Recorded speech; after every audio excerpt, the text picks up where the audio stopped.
Hey folks, welcome back to the DarkHorse podcast live stream Q&A number 36. Before we get going, I think we need to, since we did not cover it in the main podcast, we need to show you a brief clip from Beirut. This is a spectacular event that has taken place there this morning. Zach, would you put it up?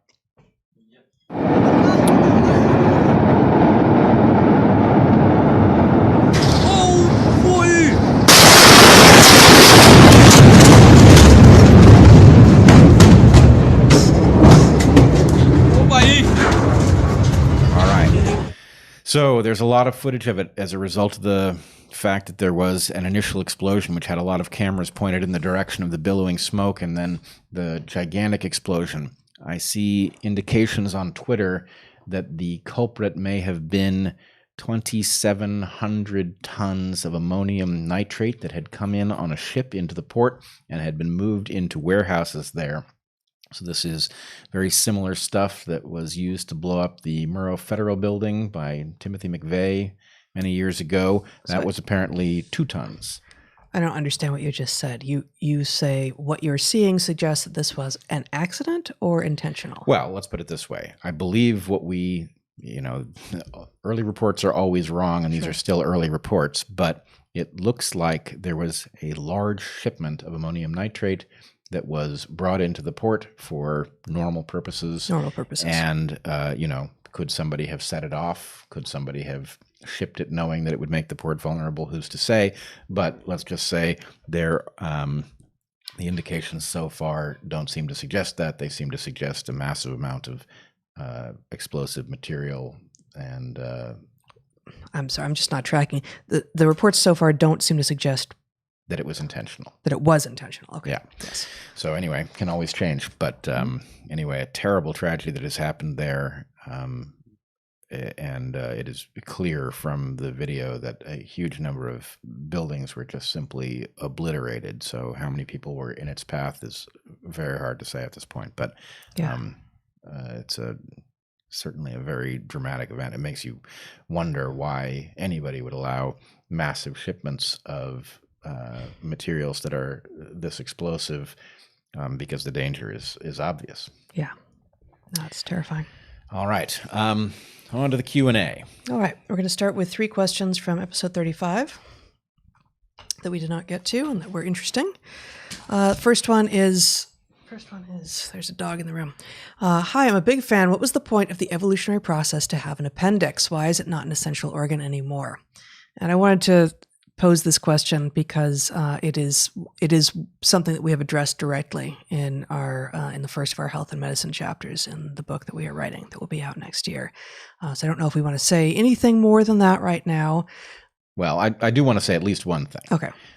Which is, it was obvious that the story that the appendix was a vestigial organ of no value was wrong. Right? Yeah. What the appendix does is a more interesting question than that. But anyway, years ago, I generated a test to counteract the argument that in order to establish that something was a product of adaptation, you needed to demonstrate that there was genetic variability and that the genes that encode the thing outcompete genes that don't. This is nonsense. Logically speaking, if a trait is complex, if it is expensive, and if it persists over evolutionary time, it is telling you that it is doing something positive for the creature. And the appendix always passed this test. So I always wondered about this. In more recent times, it has become clear what exactly the appendix does. But the important part of the story, there is a leading hypothesis that it's not wholly demonstrated. So I don't know that I would say that it's. I'm not so sure about that. I believe it has been demonstrated, maybe not sufficiently that it rules out the possibility of another interpretation, but it has withstood a substantial test, I would say. Mm-hmm. And what I think is most important to realize, though, is that a story that never made any sense and didn't match the ancestral data floated for years on the basis that people could remember it, and it seemed logical enough to people who weren't very good at thinking evolutionarily, and that is a cautionary tale, because you can make the same argument for example, for religion, that this is a massively expensive phenomenon that persists over evolutionary time and has a lot of complexity to it, and people are still telling us that it's a mind virus and other such things. So the belief that something is expensive and persistent and not noticed by evolution, even though there's an obvious way to save, should attract our attention. And in the case of the appendix, it's not even just the expense of the organ, which is presumably small, not negligible, but small, but the cost of having one, right? I know numerous people in my direct sphere who have had an appendicitis, and presumably most or all of them would have died from appendicitis if not for medical intervention.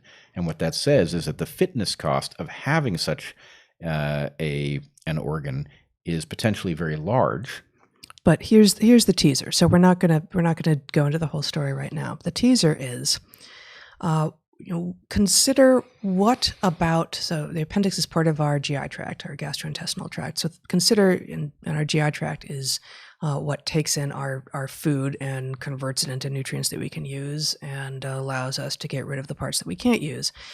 So looking at our diet would be a good place to start to figure out how have our diets changed, obviously dramatically, from those of our even just pre-industrial ancestors.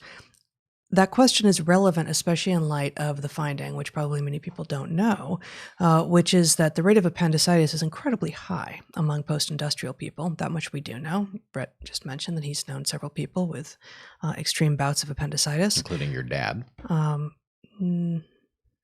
Yes. Yes. But yeah, I suppose that's true.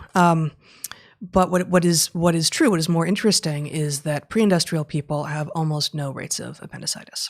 So this is something that has changed in the industrialization of our food, almost certainly. And in fact, what the leading hypothesis for what it has changed, and therefore what the function of the appendix is consistent with this understanding that this is about hyper-novelty of the very modern human condition that is turned an organ that actually was quite important into one that is apparently more of a hazard than a benefit. So it has increased the hazard, and other features of the modern environment have reduced the value to near zero for modern people. So are we sure we don't want to? No, we can do it. Okay. I thought you didn't want to. So let's just say the leading hypothesis is that the appendix preserves an isolate of the community of microorganisms in your gut that aid in the extraction of nutrients from food. And that this process means that when you are infected by some competing microorganism and you have chemical warfare going on, biological warfare going on in your gut, and you potentially lose your gut flora to diarrhea, then this isolate that is basically in a little pouch that sticks off of your intestine, this isolate can then repopulate your gut very quickly with gut flora for which you are well adapted, so that you can immediately go back to extracting the nutrients from food in a very efficient way. It's your body's probiotic source. Yeah, it's your body's probiotic source, maintained right where it needs to be in a condition where it can be preserved through a gastrointestinal infection. And I would just, last thing is, the reason that you can eliminate it and apparently suffer no harm is that you have so much extra food. You don't need to be efficient at extracting resources. Now, it may be bad for you. What you are repopulated with may not be very good for you in terms of the community of microorganisms, and you may suffer all sorts of gastrointestinal problems that put you on things like proton pump inhibitors that increase your risk of COVID, for instance, just to go back to that. For example. But there's also, in the modern environment, no guarantee that your current, while you're healthy, gut flora are the right ones for you either, hence these fecal transplants that people have. So just two more things on this. I mean, this goes in a lot of different interesting directions, but one of the other predictions of what you just said is that whereas pre-industrial people who are still alive today don't tend to have appendicitis at all, another prediction of the model that Bret just laid out is that they will have much higher rates of diarrhea incidents of diarrhea that are common enough that they don't really think about it that much. Whereas it's rare enough for sort of weird Western educated, industrialized, rich, democratic country inhabitants to have that they can go like, oh yeah, that was like 6 months ago. It was kind of ugly, right? Whereas pre-industrial people tend to have it more often, and the idea there is that the repopulation of the effectively probiotic gut bacteria would be more of a regular and necessary part of a functional GI tract for such people who are regularly losing all of their good bacteria through these diarrhea incidents. The other thing is that the appendix is not just in humans. Across mammals, there's a very, it looks almost chaotic if you just map the distribution of appendix and also the cecum, which is another outpouching of the digestive tract, onto the mammalian tree. It's popping on and popping off, like evolving and then disappearing lots and lots of times. But it tracks interestingly with diet. And so this is, again, sort of supporting evidence that this is about changes in diet that have rendered this thing not only not useful, but actually a hazard. Yes, and the explanation that it was vestigial, the wrong explanation, which we should have spotted from the very beginning, and some of us did. I mean, I always knew the appendix was going to turn out to be useful, but sure. The wrong explanation was that it was a cecum that was being eliminated by selection over time. Now, cecum is a mechanism for digesting cellulose. It's basically a pouch that allows, so no mammal can digest cellulose, but you can have microorganisms that do the digesting for you. In fact, I think no complex animal can digest cellulose. Even termites have microorganisms. I think that's right. That allow them to do it. Yeah. And so the point is you need a place. Cellulose being wood. Right. Basically. Yeah. So you need a place for the microorganisms that can digest cellulose. So this is so interesting. Cellulose is actually the mirror image of a molecule that we actually very easily digest, but we don't have an enzyme that deals with the flip side, and it's apparently very. What's the mirror image molecule? It's not relevant here. No, it's starch. And so the point. Those are cis trans versions of what I believe so. Really? So the. I don't think I knew that. In order to digest the cellulose, you need microorganisms that have an evolutionary history that allows them to digest cellulose. You need a place for those creatures to live. So even termites have a place for those creatures to live in their gut. And that thing in mammals is a cecum. But the explanation that our appendix is a cecum that is vestigial and therefore receding and disappearing over time doesn't make any sense, because we don't have the evidence for an ancestor that digested cellulose and needed a cecum. Mm-hmm. And so the point is, superficially it makes sense, but just not if you map that hypothesis onto a phylogenetic tree of our closest relatives and falsified. Like that's all you have to do. Mm-hmm. It's just not a match for our evolutionary history. Yep. Cool. All right. Schoolyard sing-song element to the protest chants bothers me. Have you seen this nanner tone before in protests of the past? Seems new to me. It's awful, and not just. Nanner is right. Like sing-song isn't even quite right because it's so nasal and off-key. It's unmusical. It's anti-musical. It's really bad. No, I agree. It suggests that something has gone so seriously awry that it's just not even able to put together, even the briefest of repeating melodies, and it sounds sick. It makes you long for the complexity of hey, hey, ho, ho. I find it hard to long for that complexity, having had my name chanted, hey, hey, ho, ho, Bret Weinstein's got to go. Yeah. And, I'm, in fact, when I now hear that chant repurposed for other things, I just wonder about the noun they've put in there. Yeah, I wonder about the whatever it was. Yeah. But yeah, I do think this seems particularly off-key, nasal. Neener as a nanner, as you say. And it does. It just sounds. It sounds unwell. It sounds sick. Yeah, it does. And the fact that they're obviously trying to win hearts and minds. So it would be a priority to put together something that was musical and compelling and all of that. And the inability to do it suggests just another place in which the people who are telling us they know how to rebuild civilization into a beautiful utopia really don't know They don't They know don't how to even put a recognize few beauty. notes together. Yeah. Exactly. Okay, the final one from episode 35 is more of a comment than a question, but it might be worth us commenting on this comment. The truth is not enough, he says. It is not as powerful as a lie when it comes to reaching out, because the naked truth can be ugly, dirty, and few dare to look at it. Yeah. I think the ugly truth in some contexts tends to be that. Or I won't even say it tends to be that, but it tends to include that. But I don't think the truth is inherently this way at all. In fact, one of the things that I think certainly drives me, and I know drives you in the scientific worldview, the evolutionary lens, is that, the truth is continually surprising, and that there is a way that it is a series of fascinating puzzles. And I must say, the truth of race and sex and gender and what is possible, I think all of these truths are actually a good bit better than people imagine, and that in fact we are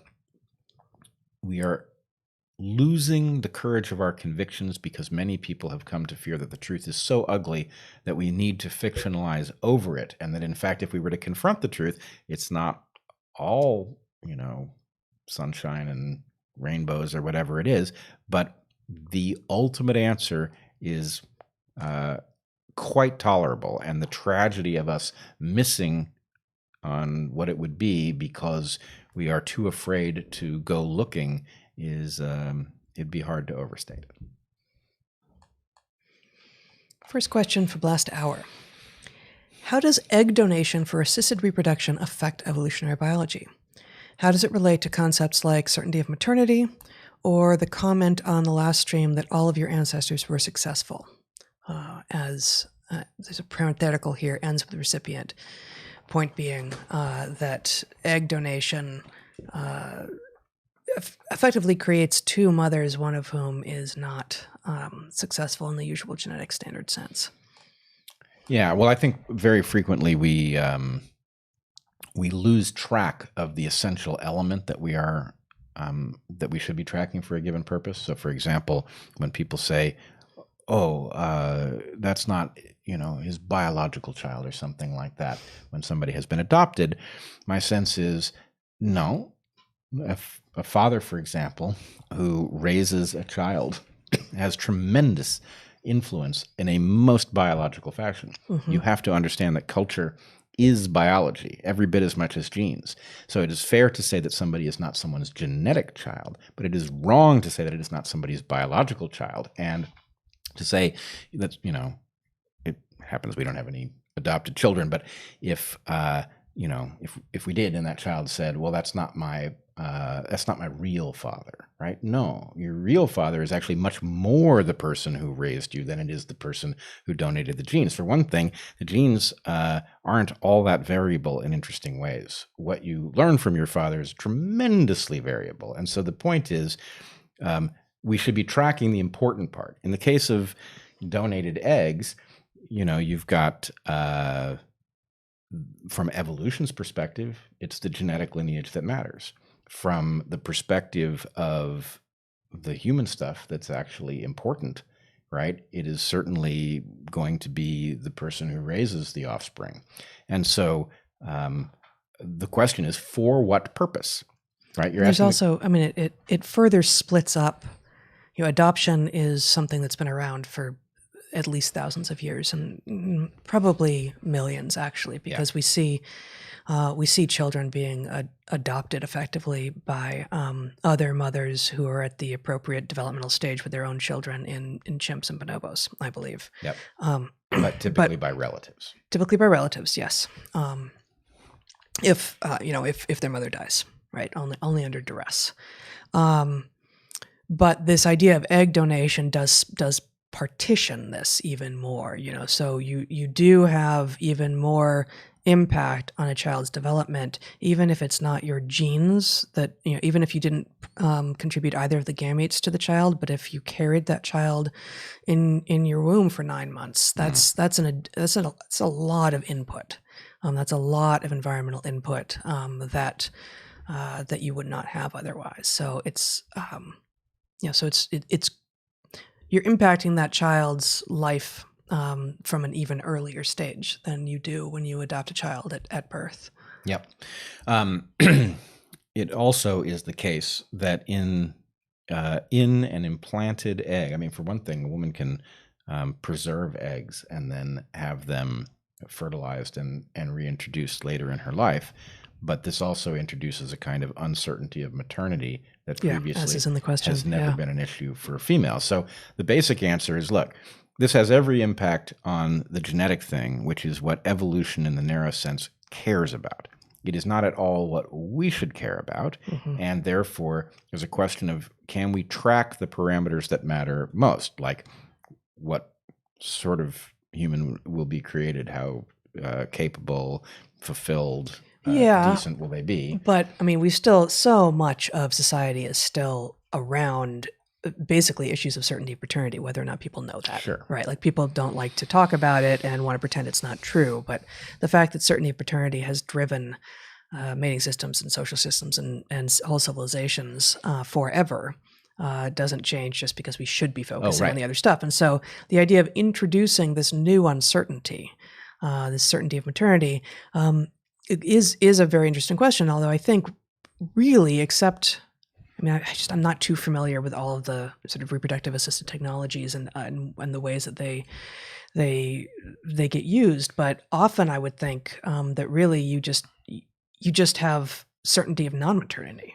Really, like if you are a woman who can carry a child and desperately wants a child, and your eggs can't do it, you simply know that the child that you're carrying doesn't have your genetics, but it has everything else. You still know you've given birth to that child, and that child is yours from day one. It just doesn't happen to have your genes. So there's you're flipping a switch, but you haven't actually increased uncertainty any. You just have gone from, I'm certain I am the genetic mother to I'm certain I'm not. Right. Unless you're donating eggs to yourself. But so for this, like I know my eggs are good now, and I'm hoping for a moment 10 years in the future or something. Okay. Right. Yeah. But what you have is a mismatch between the genetic reality, about which I'm arguing you should care very little, and the realities that matter, about which you should care in proportion to the degree to which they matter. And I think Heather's point here, which I agree with, is that it doesn't make the stuff that doesn't matter any less important to the motivational structure that you have inherited, but that motivational structure will interface with the realities that you actually care about arbitrarily. So in some sense, it's the same puzzle as for people who are young and fertile, sex is fun because of its reproductive potential. At the point you interfere with its reproductive potential with birth control, it is no longer, the fun does not correlate with the increase in reproductive success that is likely to accompany that behavior, and yet it doesn't become less fun. So in some sense, do you care that that the fun was supposed to be because you were playing baby roulette? Or no, and I think that's actually maybe the most relevant thing here, because actually, since there is exactly no history of uncertainty of maternity in the mammalian lineage, the fact that we've now introduced uncertainty or certainty of non-maternity is so new that it's equivalent to messing with the psychology with regard to birth control, which is to say it's not insignificant, but it has no evolutionary history. Yeah. Now, I should point out that uncertainty of maternity is very different than just being unsure of your mom, because moms say some crazy stuff, and sometimes you just find yourself unsure of your mom. And did Zach pay you to say that? I wasn't talking about you. I was talking about you, Mom. Good. All right. Now we're in it. Okay. Yep. I'm an adjunct teaching freshman composition. Wow. And you donated money to us. Thank you. And I know how little adjuncts make. I am an adjunct teaching freshman composition. Can I see one of your student covenants for sample language to possibly incorporate in my own syllabus? Would we? Sure. Yeah, I think we would share a covenant or two. Maybe put it up on. I have an active Medium that I haven't put anything up on in a while. I will do that. There's a lot less "thou shalt" in it than you may be expecting. Yes. But, Yes. I was caught off guard at an outdoor cleanup event when our introductions required naming our pronouns. This was a first for me, clearly a sign of my privilege. Has cancer degendered me since my breasts, ovaries, and uterus were removed? Oh, boy. Yeah, so sorry that a community cleanup event, which should have been all hands on deck, let's do the work, turned into an excuse for political one-upsmanship. And no, cancer did not degender you. It took away some of your anatomy, and I'm sorry. But that didn't change anything about the long developmental history and endocrinological history and, just everything in your development that made you female. Yeah. You're still female just as much as you were with or without those parts. Absolutely. So earlier you described the difference between activational and organizational effects. You might just briefly say something here. Oh, yeah.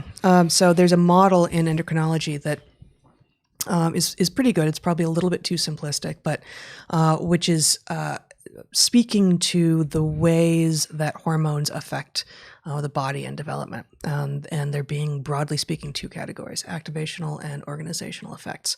And so in early development, when testosterone starts getting produced for males, you get a whole lot of organizational effects of that testosterone that render the brain masculinized. And during puberty, you get the secondary. You get not just the primary sex characteristics, but the secondary sex characteristics that are organizational effects of those hormones, which require that early effect of the testosterone, but do not require that there be ongoing testosterone once the development of that particular thing is over.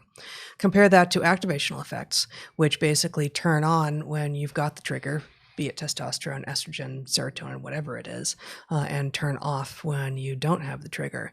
And so, for instance, all of this argument about should trans women be able to play against women in sports? Well, all we have to do is make sure their testosterone is low. No, this is misunderstanding what hormones do. It's imagining that all hormonal effects are activational as opposed to organizational. And the fact is that the vast majority of hormonal effects in mammals are organizational. That unless you can go back in time, you're going to time travel back to fertilization and turn off all the downstream effects of testosterone. Oh, and by the way, there's also effects of which chromosomes you have, so that won't even be sufficient. But absent the ability to time travel back to day zero, you cannot simply turn on or off testosterone and render yourself the other sex. It doesn't work that way. Yeah. So any ambiguity at all should be neutralized by this analysis because you were organized around these things, and altering things later doesn't change it. Yeah. Hi, Bret and Heather. Greetings from Colombia. Learning math helps you to learn how to think, how to solve issues, how to think outside the box. Math is a tool to face and deal with and understand nature. Yes. Now, this is from a Felipe, and Felipe is a relatively common name in Colombia. But when we were in the Amazon last, we met a Felipe from Colombia. Yes, we did. He recently reached out to us, and I promptly lost into the abyss of his email. So I assume that's not the same Felipe, but if it is, hey, Felipe. Felipe who eats mangoes with the skin on. Yeah. Yeah, which is, that's extreme mango eating is what that is. That's right. Yeah. But yes, to your point about math, absolutely, it helps you learn how to think. It's not just math for math's sake. So when the kid who's being taught by a terrible math teacher says, "What is this good for? When will I ever use this?" It trains your brain to do logic and to do nuance and to see pattern and to understand how it is that you can recognize when the pattern you think you see isn't actually pattern but is actually noise. Mm-hmm. That's some of what math is good for. Okay, so we have 3 questions written by someone who I think's first language is Russian. And I think there's just, between that and the character limit, they're a little bit hard to interpret. So I'm going to read all 3 of them and see if we can get something juicy out of this, okay? On brain and culture coevolution, Markov proposed that brain size decrease in Homo sapiens is linked to culture emerging and helping to survive. Will smartphones outsource of brain activity press selection in that way? And actually that one is separate from the next 2. So I think we can, to this one, say Homo is not experiencing a brain size decrease. I thought about this. Okay. There's one place where we do. relative to Neanderthals.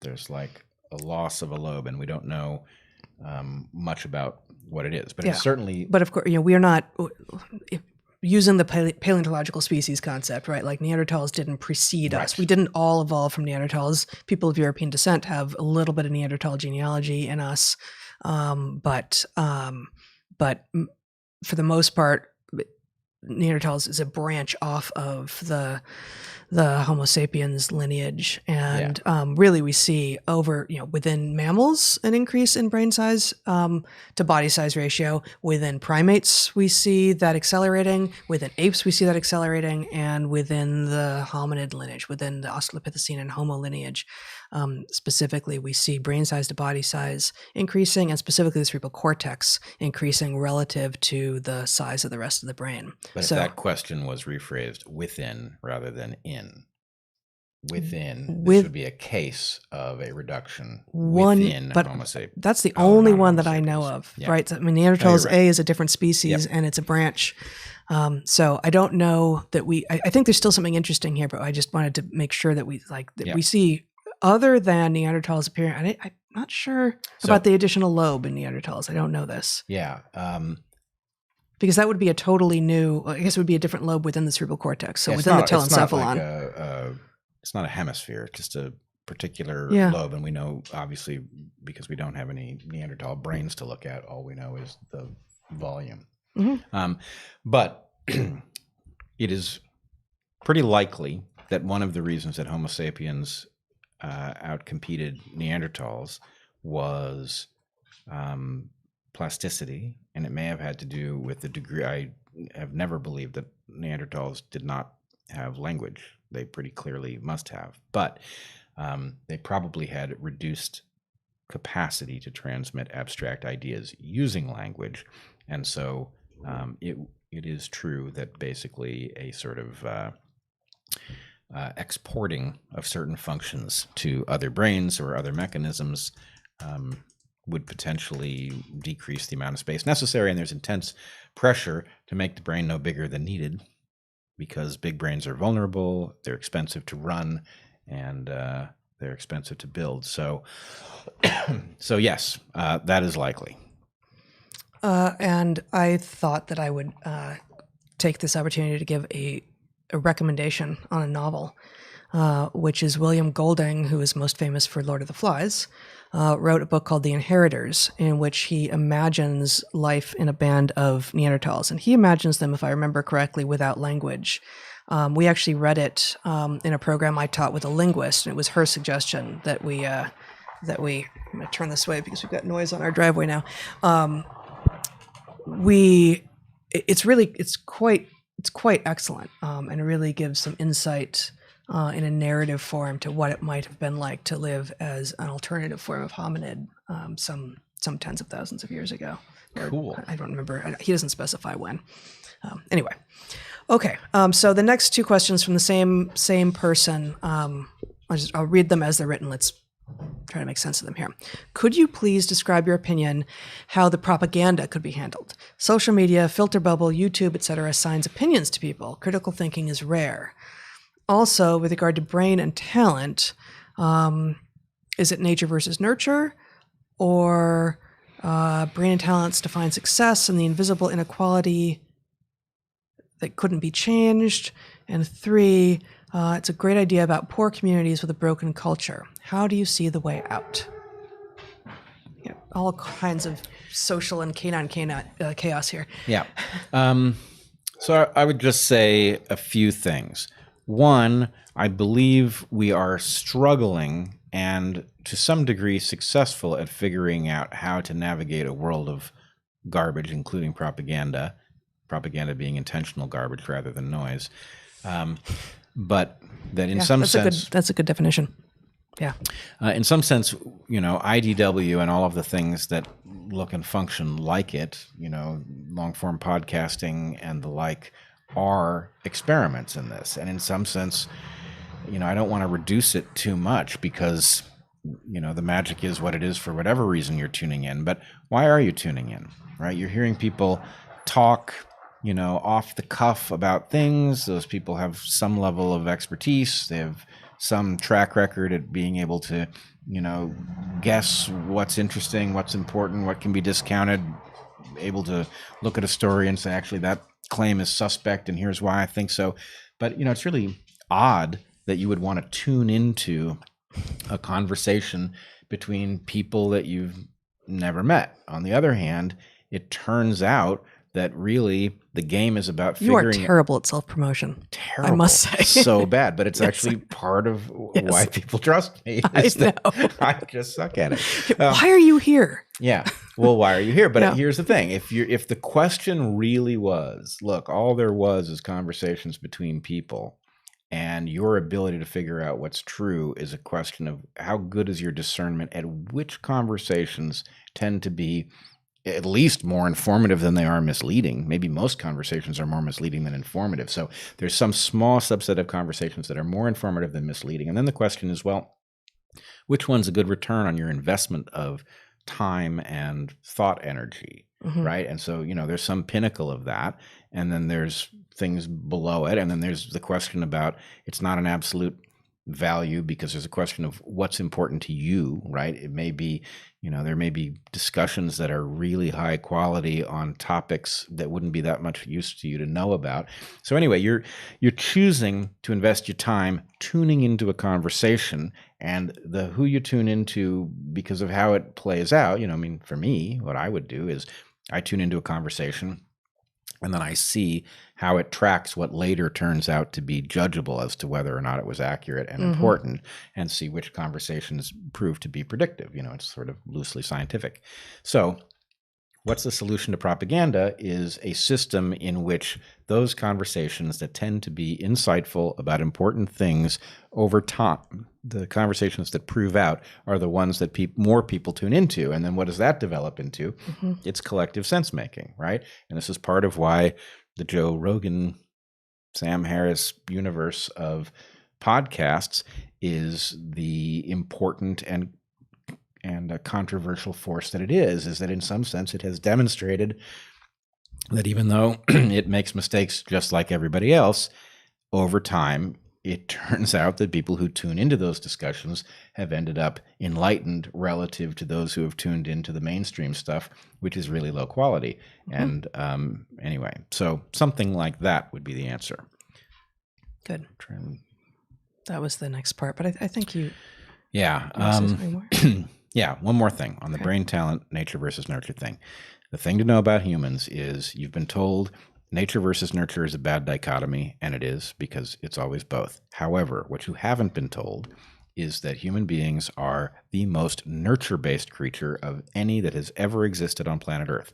We are not a blank slate, but we are the blankest slate. And so that fact of us being the blankest slate and the meaning, why would the creature that dominates every productive habitat on Earth also be the most nurture-based? That's the key to understanding what human beings are. And so in any case, it's not nature versus nurture, but these talents are housed in a brain that is largely or I don't want to say largely unwired, but more unwired at birth than any other. And therefore, the chance for us to democratize tools and for us to increase our capacity to think is the greatest of any creature, because we have the blankest canvas on which to paint. Okay, this next one is from someone. I'm going to read it. If I can't get back on the Jiu Jitsu mats, I will kill myself. It's my therapy. I need it. I am against the lockdown. I'm getting to the edge here. I can't hold on to my sanity. I need Jiu Jitsu to live. It's my medicine. I hear you, and you're not alone in feeling that way, and that is not a resolution to the problem that you are having. There are many people who have found ways to deal with the modern condition, which is so unlike any condition that humans have dealt with before, that requires some modernity, such that exactly the thing that you have kludged together to deal with modernity can itself be taken away by modern decision-making, and that is awful. And I don't know what the answer to address that particular conundrum that many people find themselves in is. Well, this is a very jarring question because, of course, the idea of self-harm here is both easy to understand and such a dire and one-way choice.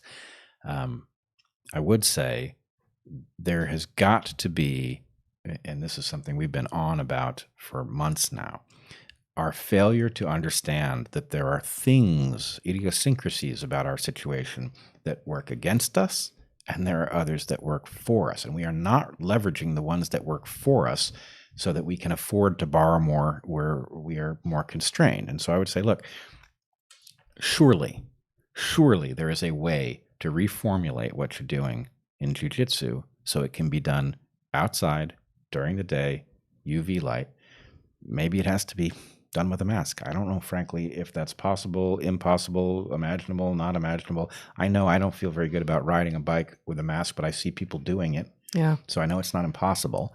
But is there a way, or, could you have a jiu-jitsu collective of people who are hyper vigilant about protecting themselves, get a test, be hyper vigilant about isolation, and participate in a community, a jiu-jitsu community that has very low risk of carrying any COVID through the door, right? And then could you then do it outside, something like that?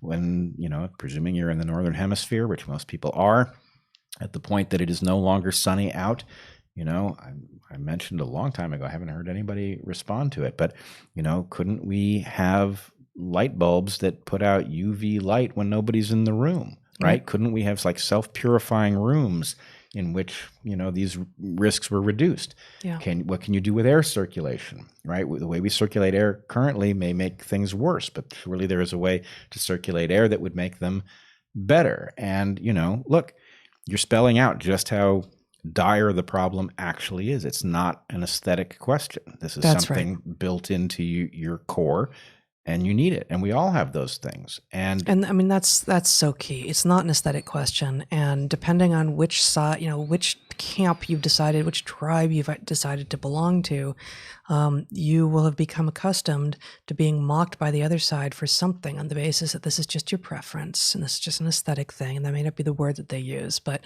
it's dehumanizing and disrespectful and downright mean and potentially dangerous. Most of us who are functional have one or a few things that we actually really need to do in order to continue to feel like full human beings. And for almost everyone, at least one of those things is being seriously curtailed by this series of events that we're living through right now. And it makes it no easier at all for the individual to know that the entire world, to some degree, is going through something similar, but it's true. I think the last thing to say is, Heather said it up front. You're not alone, Frederick. Hang in there. Yeah. Assume that a laboratory used the HeLa, Henrietta Lacks, cells to study or engineer the virus. Could this explain the disproportionate impact on the Black community? Mm-hmm. Not just that. It could explain the tendency, which now seems to be eroding, for it to infect older people rather than younger people.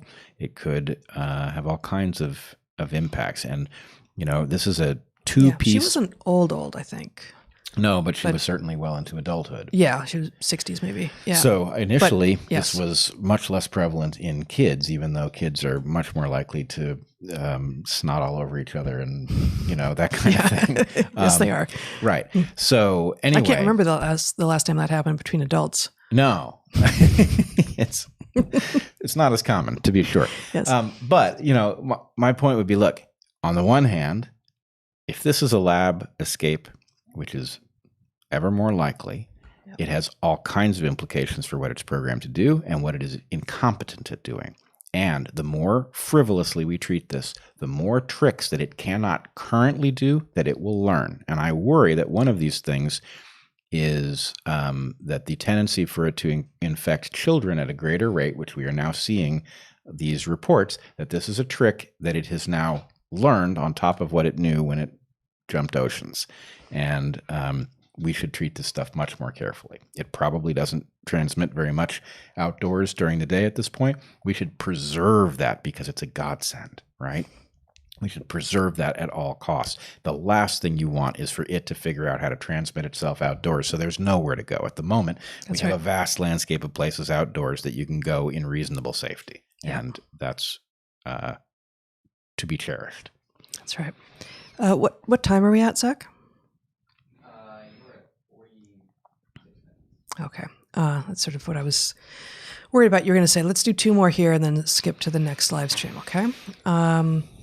Are you familiar with the research pointing toward memory engrams being carried by RNA?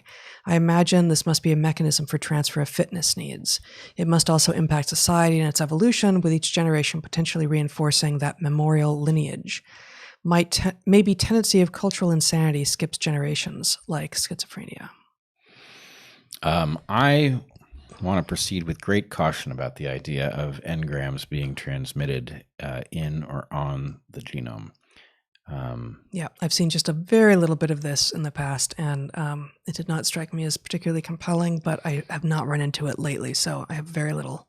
That said, lots of things do travel on the genome that transmit things between generations, and this has unfortunately, because it is the most interesting and surprising result in molecular epigenetics, it has sucked up a lot of the attention, which has robbed epigenetics of, at least in the popular conception, its proper understanding as the key to creating an organism from a genome that is shared between all of its cells.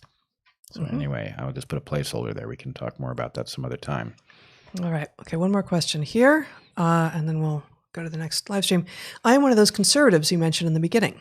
Question: how much do you think demographic change and diversity plays a part in the issues we are seeing today? I'm not sure I understand the question. Well, I think part of what it can be is there legitimate grievance that has been at a level in the population has been low enough that people weren't voicing it, and as America at least becomes even less homogeneous than it was, which it never was all white, but white people certainly had the vast majority of the power for a long time. As it becomes less so, does that change what's possible in the sort of policy change and activism realms? That's how I read the question. There's certainly a demographic tipping point. Part of the problem is that not only is there a tipping point, that is to say, people who have been or have felt disempowered are suddenly recognizing that their numbers carry potential political power if they will wield it, but their tendency to do so along something like racial lines then causes people who have largely forgotten about their interest to pursue well-being along racial lines. It's going to drive them into doing so.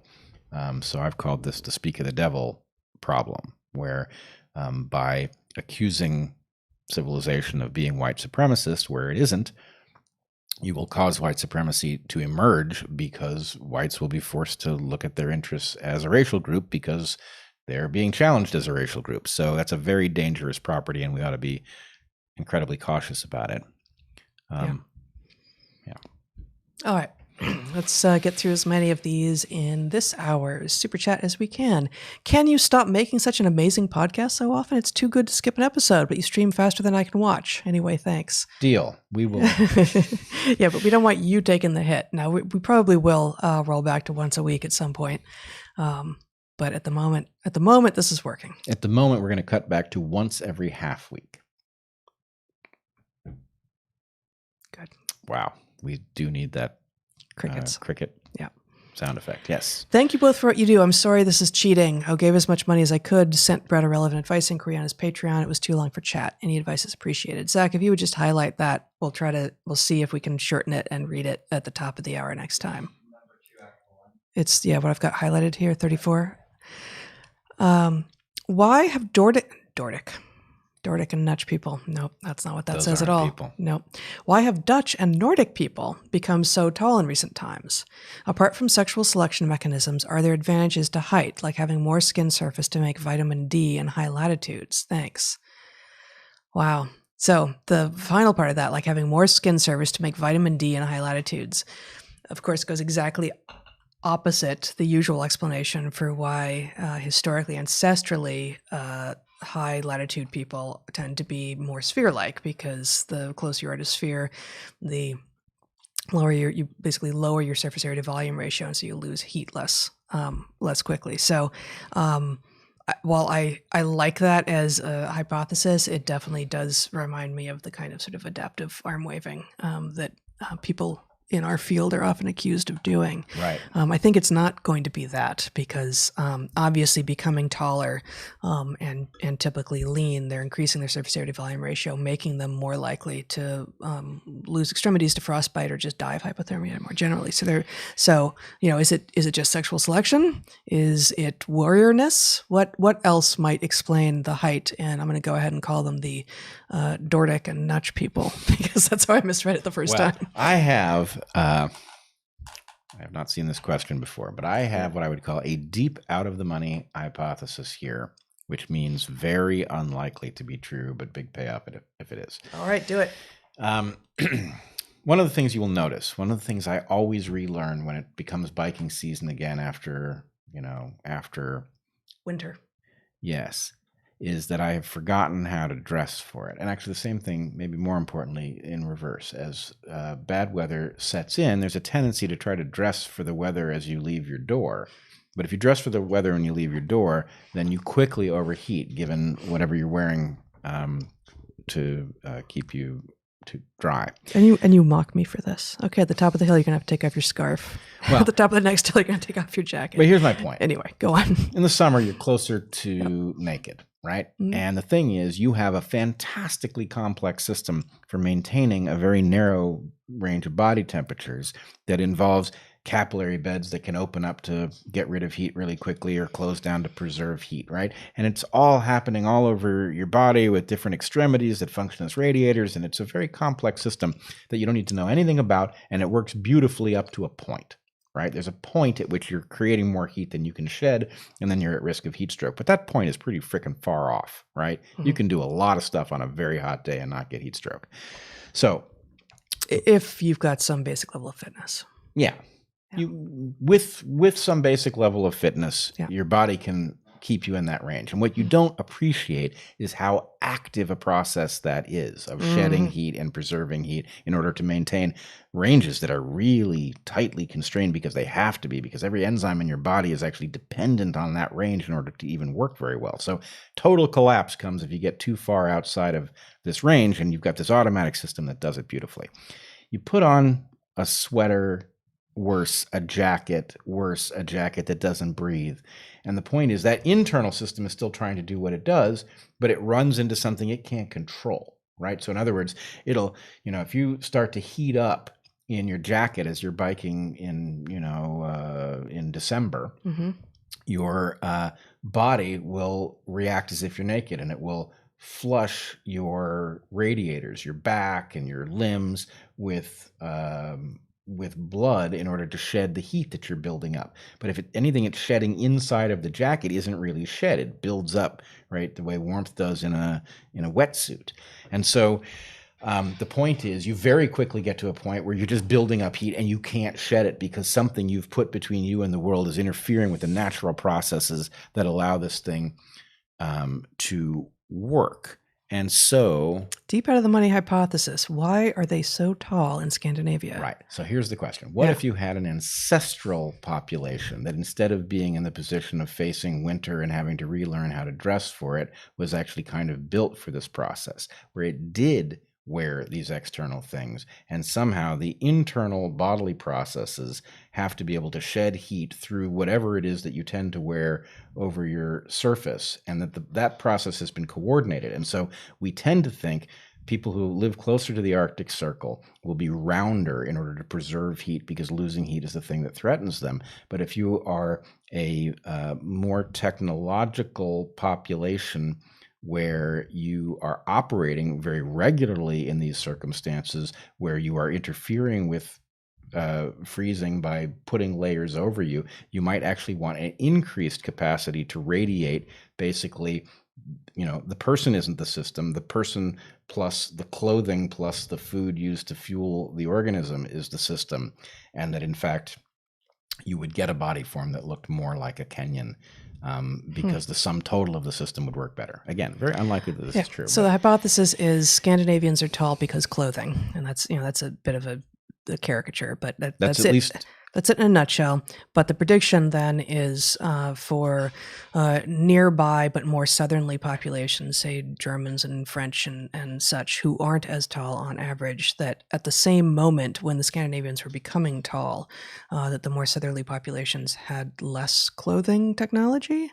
I think the way I would say it, actually, the comparison population I would do is something like Arctic people, like Inuits, versus. I'd rather it be shared, most recent common ancestor that's really close. Yeah. Well, any of these things should work to test it. But the real question, I would say, is the combination of agriculture that releases the limit on food supply. In other words, for people who are hunting marine mammals, for example, there's a limit on the amount of calories that can be acquired, and so the preservation of heat is the higher priority. And I'm wondering if agriculture because obviously Arctic peoples have clothing that preserves heat, but the question is, you've got several parameters in the model. How expensive is the material that you burn to make heat? That is to say, how scarce is food? You've got a question about what kinds of technology you have for preserving heat technologically, that is to say, clothing. And then you've got what is your internal structure going to tend to radiate versus preserve, and how much flexibility is. And I guess what I'm arguing is you get the flexibility from the lanky body form if you have the clothing and the food supply to suffer the cost. So I'd like to see both comparisons, and we'd have to know when we're comparing to, but both, same latitude, different continents, and most recent common ancestor that's at least 15, probably closer to 25,000 years ago, between Scandinavians and Inuit, say. Yep. Well, Inuit might be closer, actually, because they were a later movement into the New World than the original Americans. And then I'd be even more interested to see the comparison within European populations, because it does seem that, at least we all have in our head that Scandinavians are taller than the sort of Central Western Europeans. And I don't see this quite working out, but it's about clothing, and it's about lack of caloric deficit. So that's the other, the addition to the hypothesis. It's not just clothing; it's lack of caloric deficit. And with regard to compared to the Arctic, I think what was implied in what you said is basically that the jet stream renders the same latitude in Europe much more fruitful with regard to the possibility of agriculture. At least, it's a very short growing season, but there is a growing season, whereas there's nothing, the Inuit are not eating any plant-based food, really, except what they pull from the sea. Right. I'm sure there's a certain amount of very berry rare gathering and stuff, but they're not. I don't think they're engaging in agriculture. Yeah. So I'd just say, final thing is, the way to test hypotheses like this are to look for transitions in space or in time that would tell you, the height that you're looking for that's surprising. Where does it stop? And is the transition at that place about how food is produced, what clothing is worn, that sort of thing. Yeah. And you can see the same thing as time progresses. Okay. The next question seems to be about woodchucks. Specifically, how much wood would a woodchuck chuck if a woodchuck's ancestors had not Oh, boy. Let me start again. How much wood would a woodchuck chuck if a woodchuck's ancestors had not resided within an environment where chucking wood would have conferred an increased propensity to thrive and leave offspring? 0. That's the militant moderate again. I think, am I right that I understood that and that the answer is 0? I was reading and I did not understand the question. Right, 0. And I believe such a woodchuck would chuck no wood. And woodchucks do chuck no wood, because woodchucks are marmots. Yeah. Yep. So, but beaver doesn't work. That's what it means, right? So is it possible that woodchucks and beavers are ever the same? I mean, I don't mean phylogenetically. I mean, beavers are not cyrids. No, that's not what I mean phylogenetically. I mean, did the first person who wrote that, did they think that a beaver was a woodchuck? Oh, is this like the way in Jamaica pear means avocado? Yeah, and bat is rat bat. Rat bat. Yeah. Bat means moth, and rat bat means bat. Yeah, yeah, like that. Yeah. It's quite possible because Yeah. beavers do a certain amount of chucking of wood, Yes. whatever chucking is. They absolutely do. I Yeah. mean, I think we can all agree that beavers chuck wood, but apparently woodchucks do not, being sciurids, which is squirrels. And squirrels chuck no wood. They chuck no wood. Yeah. Yeah, and they hold no truck with those that do. They hold no truck with those that chuck. Exactly. Yeah. Yeah. All right. Zach's like, we police be done. I'm so tired of listening to you people. Okay, we're going to do 5 more. Okay. In 2009, H1N1 infected roughly 1 billion people and then became part of the annual flu season. Why didn't it mutate the way you warned SARS-CoV-2 will? I'm not sure what you think we've said about what we think about how SARS-CoV-2 will mutate. We have said that it may well mutate in a number of ways, but I'm not sure. Can you figure out from this which of the things we have said? So there's not enough here. I'm wondering if H1N1 shows up in this comparison because of the now well-established fact of lab escape. I believe it's H1N1 that escaped. We don't know where from. Oh, I didn't know that. 70. I'm now just remembering off the top of my head, but I think 78, either China or Russia is thought to be the source. Is 78 the year, or is that just a number inserted? I'm hoping I'm not wrong about any of these facts. But yes, there is a famous, now established lab leak. And so the question, if that is the comparison, and that is the reason that you are delivering H1N1 here for us to compare SARS-CoV-2 to, then I would say the reason that we don't expect the same thing is that what you had in the case of that lab leak was a natural virus, I believe, not one that had gone through serial passaging. Serial passaging, in this case, the reason that it looms large for us is that it would have trained the virus on particular idiosyncrasies of the laboratory process and the tissue or the creatures that the serial passaging took place in, and therefore that would have drawn the virus out to somewhere, and then we would expect it to revert back to something else, or not back, but at least it would adapt to the human population as it finds it. It would discover new opportunities, etc. But no, we expect all viruses to evolve over time. And in fact, one of the reasons that flu is seasonal is that the rate of evolution is high enough that immunity doesn't persist. And so we basically stuck with these things over long periods of time because the rate of change is sufficient to erase the protectiveness of memory cells over time. All right. Hi. In the light of orthotropic discussion, does it seem like a good idea to chew chewing gum constantly for part of the day, perhaps several hours? Sugarless, natural? The sap resin is probably harder. Load teeth without wearing them? So this is one of the things that Mike Mew specifically recommends. Mm-hmm. And we went ahead and bought some sugar-free, natural tree gum that's flavored interestingly. I can't remember what it's called. Monocara chicle tree. Yeah. Simply Gum. Zach says it's called Simply Gum, and it is indeed from the Monocara chicle tree, from which the brand name Chiclets comes. Mm-hmm. Not that Chiclets is anymore from that tree, or they originally was. I would say I'd certainly go natural over any of the synthetic sweetener stuff. I would say the disappointing thing about the gum is that it is not robust enough to constitute the best exercise. In other words, it's not generated with exercise in mind. And so, so Mike Mew recommends, I don't know how big the sticks of gum are in England, but he recommends putting 10 pieces in your mouth at a time and making what he calls a really large bolus that you move around your mouth really actively. Well, I just point out that Britain being an island, there's a limit to how big the sticks could be. This is a really terrible point. It's a truly terrible point. Yes. But anyway, I would say, look, I actually think somebody ought to formulate a gum specifically for the purpose of the exercises that that Mike is pointing to. And the fact is, your sense that gum should be sweet, probably that's unnecessary. My guess is gum could be pleasant if it was not sweet.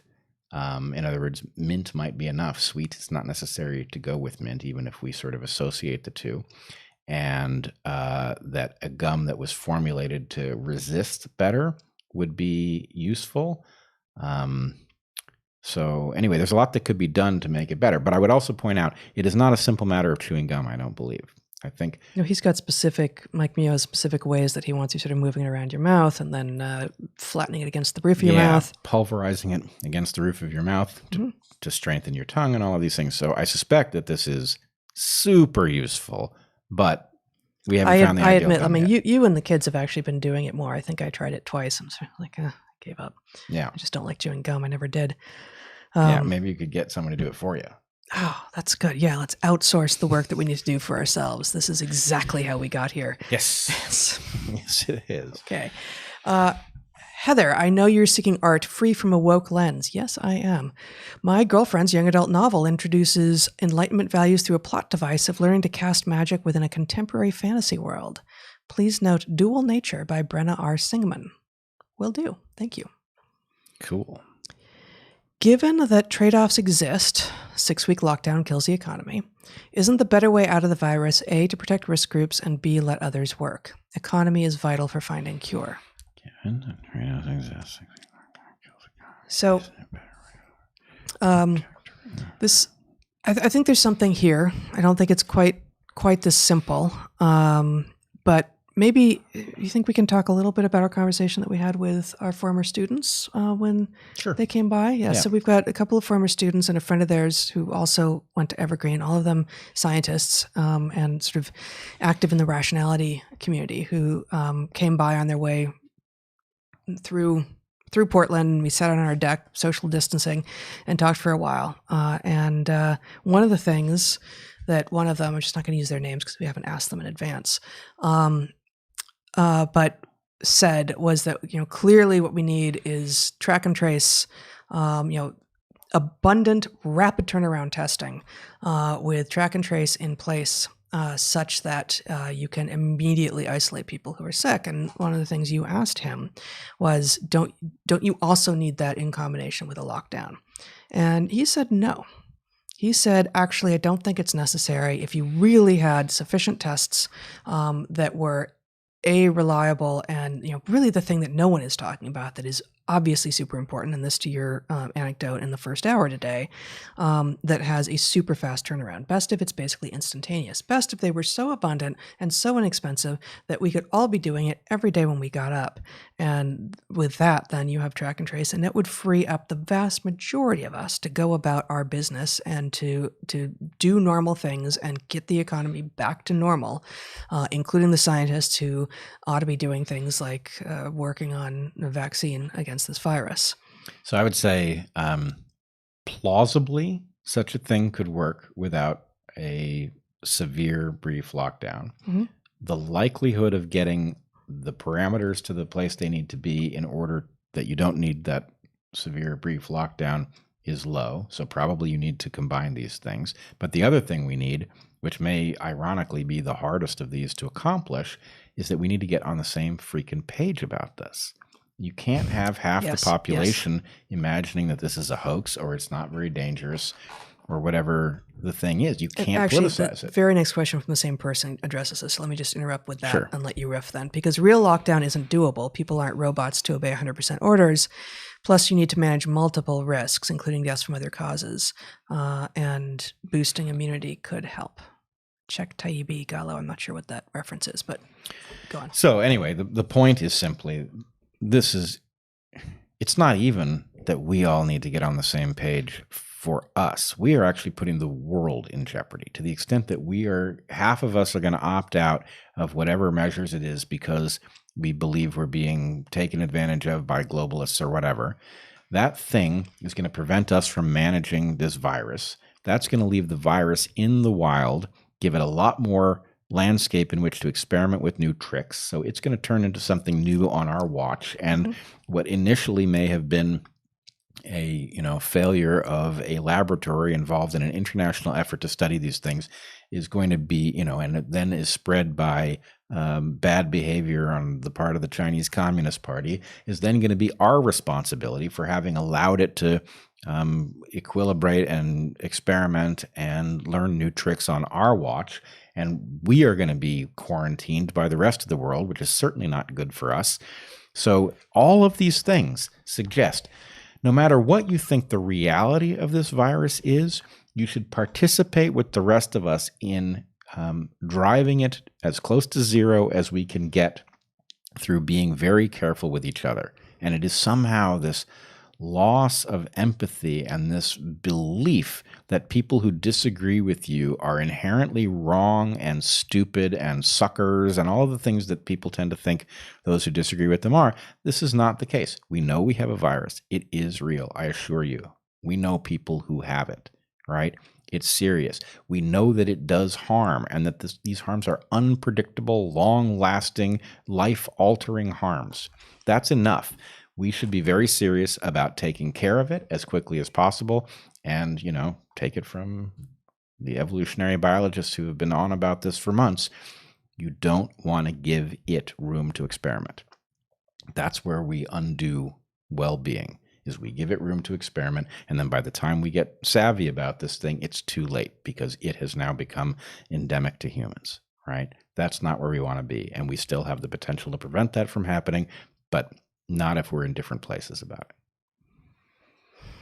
I think that's a good place to stop. All right. Well. Yeah. Good. Well, again, we have Patreons where you can find access to a Discord server and DarkHorse membership where you have access to a private Q&A every month. And there's a clips channel where you will find clips from today's episode and past ones.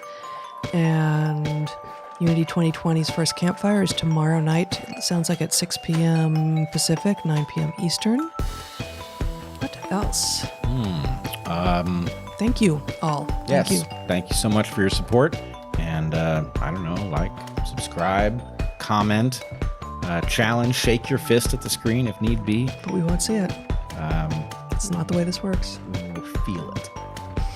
All right. Until next time, folks, be well.